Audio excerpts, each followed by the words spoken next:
যশোরের ভাইরাল সেই মালাই রুটি আজকে আমরা এখানে আসছি সরাসরি দেখবো এবং আপনাদেরকে দেখাবো কিভাবে এই মালাই রুটিটা তৈরি করা হয়। তো ভাই কেমন আছেন ভাই? আলহামদুলিল্লাহ ভাই, আপনার কি অবস্থা? জি আলহামদুলিল্লাহ ভালো আছি ভাই। তো এই যে এত প্রচুর পরিমাণে মানুষজন আসছে আপনার এখান থেকে মালাই রুটি খাওয়ার উদ্দেশ্যে, তো এগুলোর প্রসেসিংটা আসলে আমাদের দর্শকদের সরাসরি দেখাতে চাচ্ছে যে কিভাবে আসলে এগুলো তৈরি করা হয়, যদি আমাদের দর্শকদের এই বিষয়টি একটু দেখাতেন। হ্যাঁ অবশ্যই ভাই, দেখতে থাকুন, ইনশাল্লাহ ভালো লাগবে।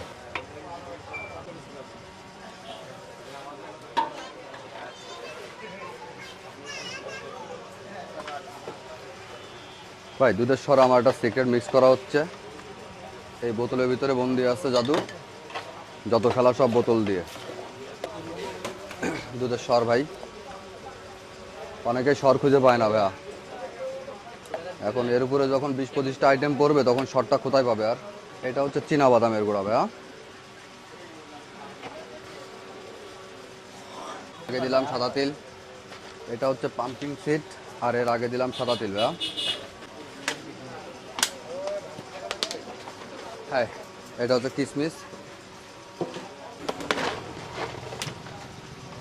কাজু বাদাম, এটা হচ্ছে পেস্তা বাদাম,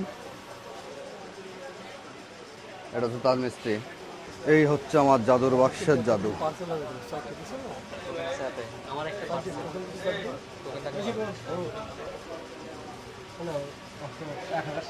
এটা হচ্ছে মধু। আমি ওই যে কথা বলতে পারতাম। যত খেলা সব আমার হচ্ছে বোতলে ভাই। জীবন হচ্ছে বোতল বন্দি, খেলাও বোতল বন্দি। দুধ দিয়ে শুরু করলাম, আবার খেলা শেষ হবে দুধ দিয়ে।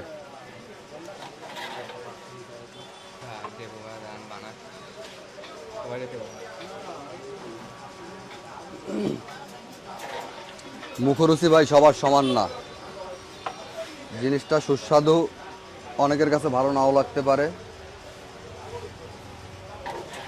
আবার অনেকের কাছে ভালোও লাগে। ভাই টোটালি আসলে কতগুলো আইটেম দিয়ে আসলে এটা এখানে আপনার 25+ আইটেম আছে ভাইয়া।